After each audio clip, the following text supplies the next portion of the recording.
Let's go. G'day everyone, welcome to episode 4 of the Under Seasoned Podcast. We're back in the studio. We are, and you have got the guns on show, mate. I didn't get any tickets to those. So I have been teased relentlessly since I walked into the office. I was trying to show my love to my good mate, Raf, from Two Smoking Arabs, and this is his basketball singlet. Well, you showed up wearing it last week and you changed shirts last minute. So this week you must have just decided, fuck it, I'm going in. I need to own it. And I understand I don't have a basketball physique, but this is what I'm working with and I've got to own it. Mate, I reckon you're rocking it. And what about you? I'm rocking the Ultimate Pig, which is the kitchen at Crowbar in Sydney. Trad there, he's pumping out some good smashies, some low and slow, some fried chicken. And good news, they've just taken over a new pub in Brisbane called The Zoo, and you can get all this goodness here. The Ultimate Pig is opening in Brisbane soon, so another awesome choice. So the Crowbar would be one of the coolest venues in Sydney. Live music, great food. And Brisbane's a great addition to the family, I guess. Yeah, they held the Meatstock pre-party at the Crowbar in Sydney for us earlier this year, so that was good fun. But yeah, Brizzy's got another good choice of some banging grub. I've also got the Meatstock Brazil hat on. So earlier this year, we all went to Brazil, Meatstock over there. Daniel Lee put on a great event. That's where the hat's from. And yours? High Hopes Tattoo from down in Wollongong. You worn that one before? Not on the show. I've worn it. But yeah, got this off Josh at the tattoo exhibition. He's a fellow barbecuer and awesome tattooer, so we'll get him on the show one day. And nice work, looks good. So let's get into the show, eh? Yep, let's get straight to the fuck up of the week. I feel like I'm holding myself back from laughing every time we do these sorts of things because I don't want to embarrass myself. But anyway. Just let it go, mate. Let it all hang out. All right, let's get started. Oh, this is a fuck up waiting to happen. That's not a fuck up. That's ingenuity. That's improvisation at the very least. So who needs an American pickup truck when you've got a trolley? Well, the barbecue's got wheels too, so he's almost overthought it. He didn't need the trolley. He didn't need the trolley. This guy's going to go fill that thing with lighter fluid. He's going to light the coals in the smoke chamber. He's probably going to put ice in the smoke box and put his beers in there. Figured out he can't fit it in the car, and this is what he's come up with. He thought, fuck the flat pack model. I want the one straight off the floor. I want the demo. It's the only one they had left. And I'm going home to cook on this bugger right now. The positive side is he didn't spend the next 4 hours putting the thing together and wondering why he's got 6 screws left. Exactly. And someone new has joined the brotherhood. He has. Congratulations to him. Okay, you sent me this one. Yeah, at first glance, I was like, that cat has a massive cock. But then I realised, no, it's just a 4-legged thief. This photo repulses me just because there's so much fat left over from one sausage. It is. At least he's let the fat cool before he's made his great move. Smart cat. An old wives' tale trick used to be if you put butter on the paws of the cat, they'll lick the butter off, but they'll have the scent of the new house in the butter and it'll stop them from running away. I've got to say I've never heard that before. And do you think it might work or? I'm not sure. It could be someone that's testing the limits of cats always land on their feet and toast always lands buttered side down. And cats with butter on their feet always end up back at the right house. That's it. They'll never fall the wrong way up. Okay, let's keep going. Dishes of the week. This is where we get to share our findings on the socials for stuff that we've seen or eaten that's delicious. It's where we get hungry. Yes. What's going on there? I don't know. That looks like a bum that's had too much chili. Okay, it was posted by Dean Davis online, and I was pretty intrigued when I saw it because I'm like, that's just burning the shit out of the bottom of this sausage, right? So apparently the fire uses aqua dente. Never heard of it before, but it is Portuguese fire water. And this is a chorizo served Portuguese style in South Johannesburg, South Africa. Sounds like an abomination, but it looks damn good. So I'm not sure if this is actually a Portuguese thing or it's a South African thing, but if you know, let us know in the comments. I just assume it's for show because that's got to be burning the bottom of that sausage. Well, it's one of those things, it's like when the hot pot comes out at the Chinese restaurant. You see it and you want it. One of these comes to the table, I'm fucking having what he's having. I want the flaming sausage. Yeah, I'm sacrificing taste for what it looks like because that's going to go viral on the gram. That's what it is. So Portuguese firewater. Again, if you know what the hell's going on here, please let us know in the comments because we don't. Okay, next. This is a combination of two of my favourite things, the Vietnamese banh mi and the South Melbourne dim sim. It's a match made in heaven, mate. I am all about that, and they've called it the dim me. There's a group on Facebook, isn't there? The Banh Mi Appreciation Society? Yeah, there's two groups. So there's the Banh Mi Appreciation Society, then there's also where this one came from, the Dim Sims for Life, which is a dim sim appreciation site. There's two groups have collided. That's what it looks like. And me being a Southern Hemisphere dweller, I'm all about the dim sim. I really feel like this is the best of both worlds in terms of you've got older, you start to appreciate different types of food, you move into more, cuisines from around the world, but you really want to go back to your frozen freezer heritage and merge them two together for the ultimate cuisine. I mean, you got to be very careful because you've potentially offended both parties here too, so it's a fine line to tread sometimes. All right, we're moving on. What the fuck is going on here, Jay? So I saw this online. I couldn't believe my eyes. I was perplexed because I thought we've invented a new animal. Like there must be some sort of new animal out there. It looks like something out of District 9, the movie. It almost feels sci-fi, like they've come down to Earth or we're on a different planet and we're trying to barbecue and we've found this other creature. But in fact, it's just a chicken, but they've butterflied out the breasts and laid them flat forward. But that was obviously not what I initially thought. They are some lofty breasts on that chicken too, I must say. Yeah, maybe some hormones in there, you reckon? Could be. I've never seen anything like it. It's ghetto but at the same time, they've done a good job of that chicken. They have. I don't know if I served this to the family. They'd want to eat it looking like that, though. Yeah, that chicken's got a few hours to go too. Everything near it looks relatively well cooked. Well, the snags and the vertebrae next to it look like they're pretty close to being done. And then what do you got up the top there? Some more snags. Looks like a bit of lamb chop action. If you know, let us know.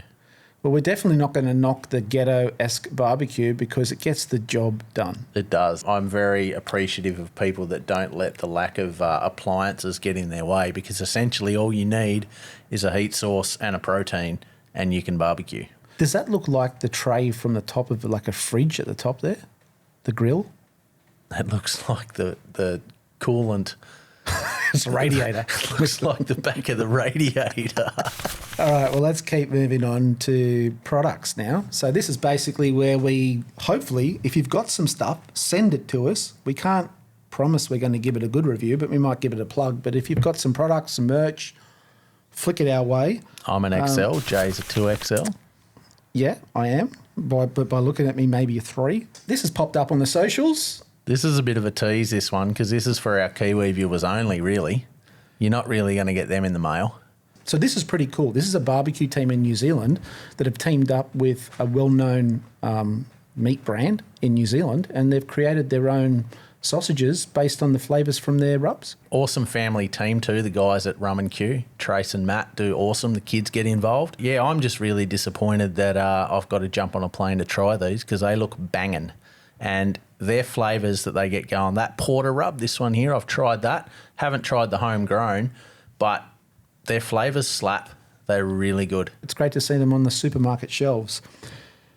This is another new one coming out. This is hot off the press, this one. We had to pull some strings to get a bit of exclusivity before release date to see these, but release dates happened by the time this comes out. So if you are keen, and I'm sure a lot of you listening are, you're not a stranger to these two brands. So we've got Lanes, which are pretty big heavyweights in the rub game and sauces, and then the Alpha Blokes. Not known too much myself about the Alpha Blokes, but they are bloody everywhere. And the more people that want to expose new eyes onto barbecue, we are all about it. You guys look at this. There's some of this still available. So as they'd say, get your laughing gear around this. Don't quote me, but I think they have one of, if not the most popular podcasts in Australia. And they've teamed up with Lanes, which is a great brand, and they're doing amazing things in Australia. So to see the two of them to come together to create some products to help promote barbecue in Australia, it's a pretty good match. I'm looking forward to these getting in the hands of people that maybe haven't barbecued a lot before and are starting their journey. Yeah, that's exactly right. Welcome to the family. If anything, hopefully it helps barbecue grow to bigger lengths in Australia as well. Yeah, that's it. Cool. All right.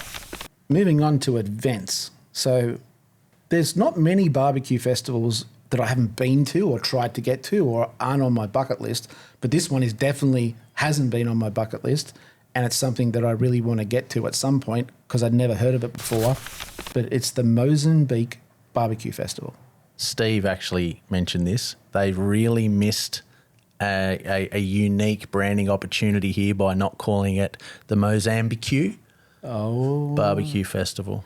See what he did there? Well, you don't need to double up on the Q and the barbecue twice. It could be just the Mozambique Festival. That's right. So let's have a look, because barbecue is spreading all over the world. It looks like a pretty good event. The cameraman here seems to be following a couple of very interested barbecue people. Yeah. I knew nothing about Mozambique until we sort of researched this earlier, and it seems as if we're occupied by Portugal in the early years, which means there is a fair bit of perhaps Brazilian influence going over there. And as you can see with a lot of their styles of cooking, I mean, you could almost mistake yourself being at Churrascada or something like that. It looks like a barbecue festival that would be on par with anything that happens around the world, right? They do a lot of music. This was their stage. That's cool. That is cool. Is that Michael Jackson? It's Michael Jackson. That's where he is.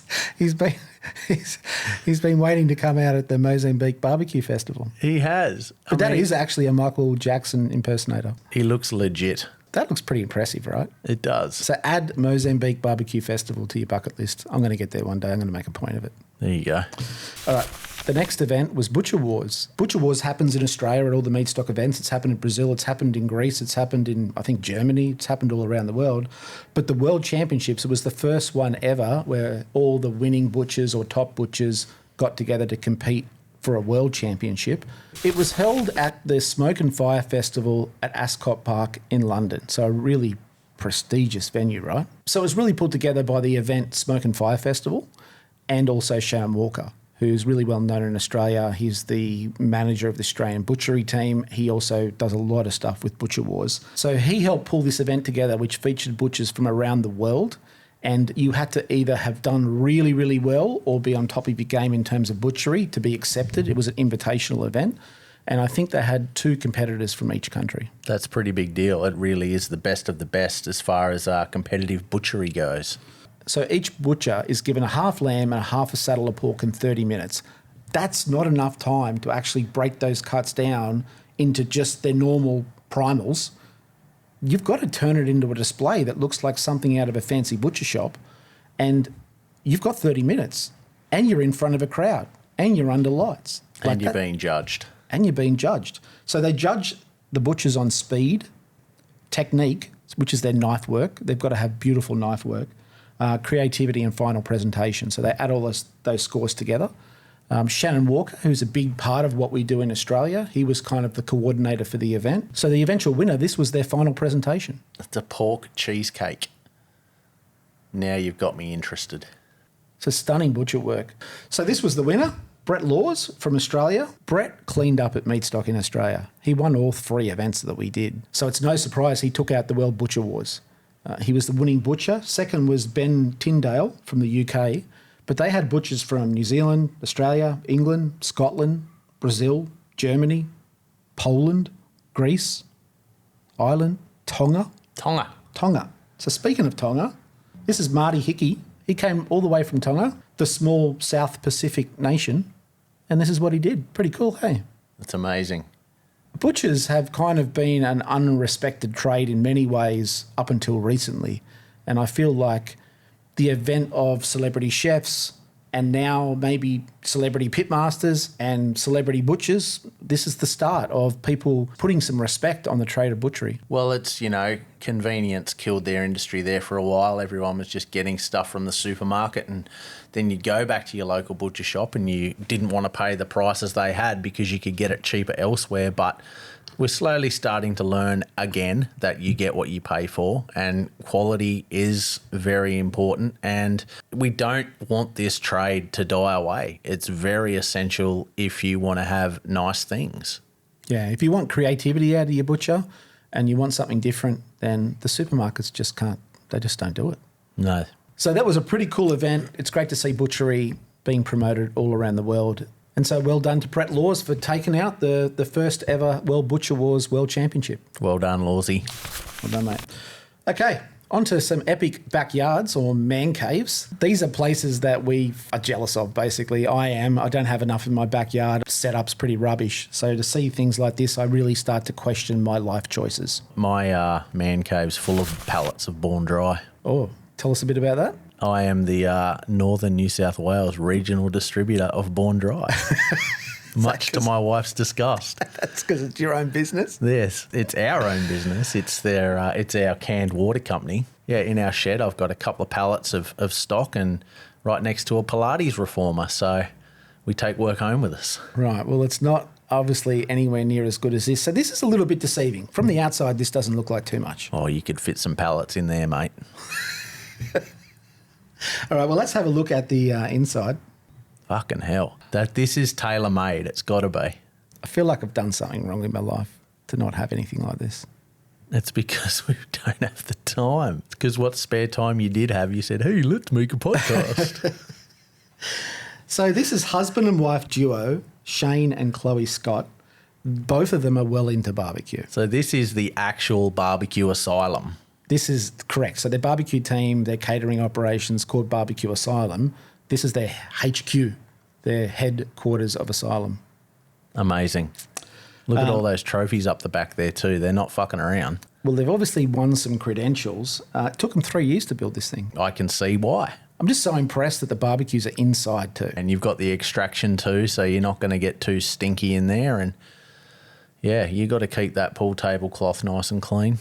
I was 44 years old until I got a fridge with a water thing on the front. I still don't.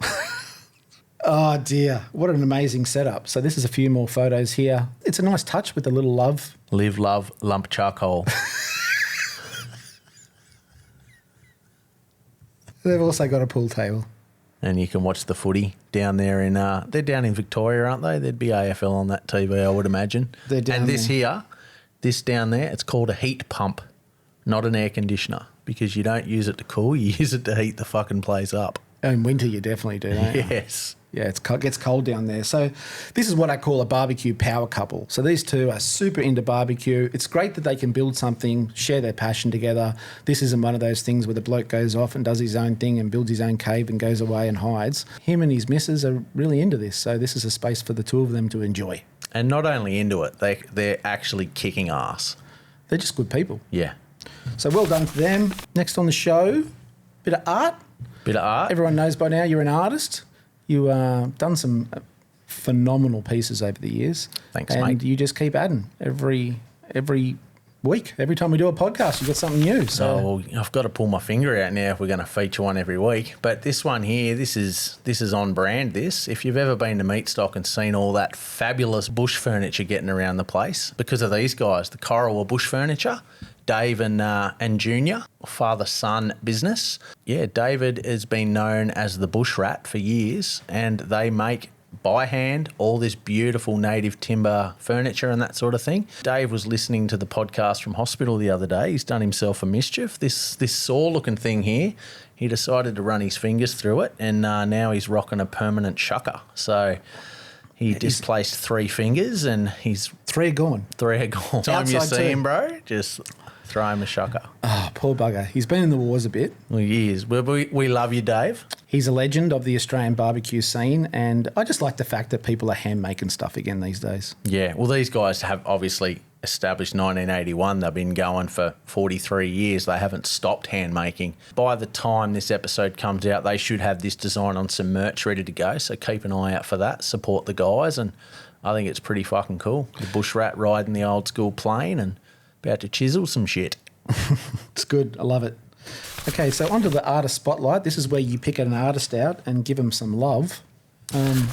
Yeah, so this is a good mate of mine, Alex Rusty. He is the owner of Lighthouse Tattoo down in Sydney, and he's responsible for about 80% of the tattooing I have on my own body. So I met Alex just over 13 years ago. The first time I met him, I left his studio with 12 months worth of bookings to get my back tattoo done by him, and it's been nothing but a journey back and forwards with him ever since. And pretty sure I've helped contribute, put his daughter through school over the last 13 years. But yeah, no, Alex is a good bloke, absolute lord when it comes to tattooing and painting. When he's not tattooing, he's hand painting a lot of these pieces. This one here, as you can see, is a full bodysuit sized artwork from an exhibition where everyone submitted a bodysuit. Definitely specialises in the traditional Japanese style, but he likes to sway his subject matter more towards the demonic side of things, the onis and the demons. And this is a depiction of hell, this one actually. It's quite morbid, so, but yeah, I like it, and he's a good bloke. It's pretty full on. How many hours in the chair is it, something like that? Well, there's 60 hours in my back piece alone. Each arm took about 30.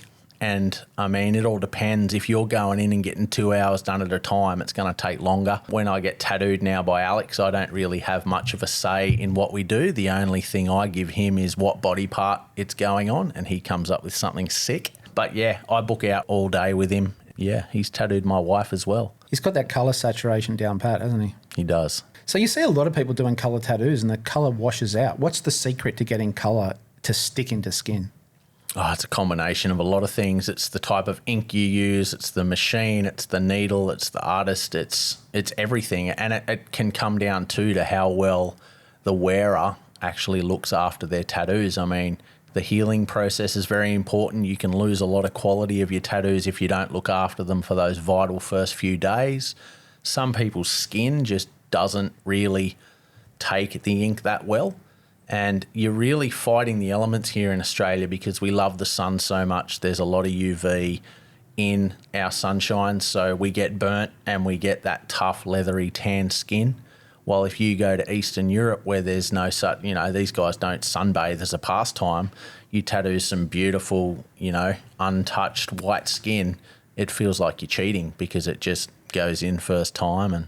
But many, many factors, and the fact that the artist, and I know personally that Alex really gives a shit and he just wants to progress. He's never satisfied, mediocrity. He just wants to make each tattoo better and better every time. And the more you do it, the easier things seem to happen. Well, my full respect to anyone who has tattoos like yours or the ones you see on the screen, because I just got little baby ones and I'm just going to keep adding my little stickers everywhere because I just don't have the desire.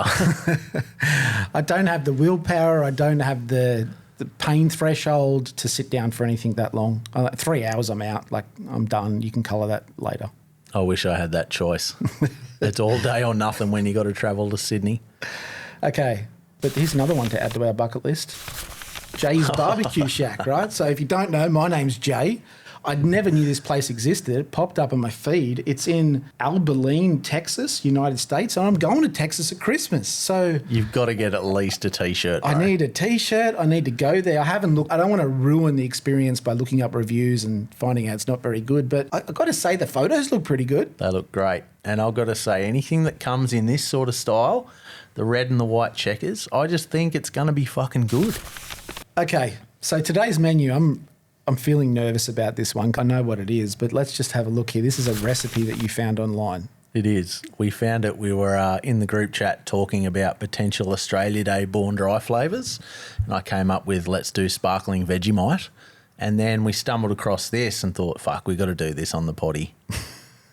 So it's 2 cans of beef broth, a cup of chilled ginger ale, and 2 tablespoons of lemon juice. Yeah, so our recipe, we've sort of deterred away from those measurements and just winged it, basically. And I've tried it, but you are yet to try it. Okay, so this is how you put it together. You've got yourself some ice. Always pour over ice. I've got it on mute over here, but while you're making it for us, I'm going to give it a try.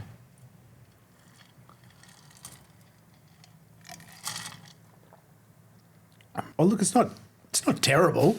If you didn't tell me there was beef broth in there and it was some sort of a protein drink in a fancy can, I might actually go for it. You can taste a bit of the red wine, a bit of the clove. I get clove in there. Yeah, I mean, it's not too bad. We could have gone the intrusiveness of the Bonox, the beef concentrate that you can regularly get over here, but it's not a miss. It's definitely not a miss. And I feel maybe there's some medicinal qualities here that could make it palatable. I mean, Red Bull doesn't taste that great. No, but it's still very popular. It's probably better than Red Bull. Anything's better than Red Bull. Okay. All right. So, pro tips. This is something you sent me. This is new. Episode 4, we're still doing some new things, right? Yeah. I feel like we're going to hell for this one, though. What's this? Be a man. Smash sausage with your hands. This came from a Blackstone group. So this guy's got no time for health and safety, no time for a fancy metal smasher. I feel like that's why we have these things, right? You smash them, you don't burn your hands. That's exactly right. So this guy's been a bit of a showboat, right? Yeah. He's saying that he doesn't need one of these. He's just got to use his hands. Yeah. And then you found this. No way. Not again.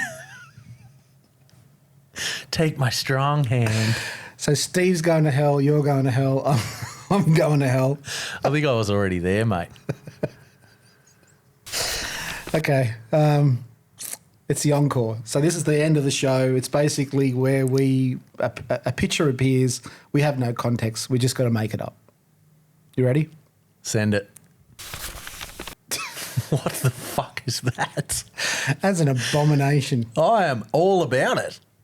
You've got modern day economy and old school cool combined. He's kept the police steely rims on there. What is that, a VN Commodore? I think it's a VN. He's got the chase rims. I don't know what kind of old Holden front end that might be. If you know, let us know in the comments. Maybe it's not a Holden, but I think it's a Holden. So Holden in Australia is like an old GM. Why he's put these two things together, I don't know, because that's a pretty sad mismatch. You know what he thinks? Why not? Why not? Let's have a look at the back. Now that to me looks like one of those old Volkswagens, the fastbacks. It's an ugly looking car. At least he's got the white walls on the back to sort of match it all up. So I don't know. I'm not into it. It's not a thing for me. I feel like he tried. It could be a work in progress though, and it could the final results might surprise you, like on that Monster Car Garage show. I love that show. Yeah, but his stuff looks shit halfway through, and then he just produces these amazing vehicles. That could be what's going on here. I'm pretty sure this is going to buff out, right? It could do. You'd hope so. It's going to buff out, turn into a beautiful car swan. It'd look good with a smoker hooked on the back. Yeah, maybe an old sort of rat roddy smoker, be a rusted old smoker. That might be the go. It might be. You got to fix those door handles though. They don't match anything. They're the original door handles of the Commodore, aren't they? Yeah, he's got the Venetians too. All right, that about wraps up our 4th episode. We're starting to get there. We are. We're finding our stride a little bit. We are. We definitely want a bit of help from you guys though. So you got any ideas, criticism? I'm sure there's plenty of that. But yeah, also anything you want to send in or highlight or make us aware of, let us know, because this is all about you guys. Yeah, so hit us up in the DMs. Send us your comments, questions, notes, photos, videos, products, whatever you want to see on the show in the future. And you can even tease me about my shitty outfit today. Send us more outfits. I need more like T-shirts or something that's a little bit... You don't need more T-shirts, bro. You just need to remember to bring them. All right. See you next week. Good to see you, bro. Bye.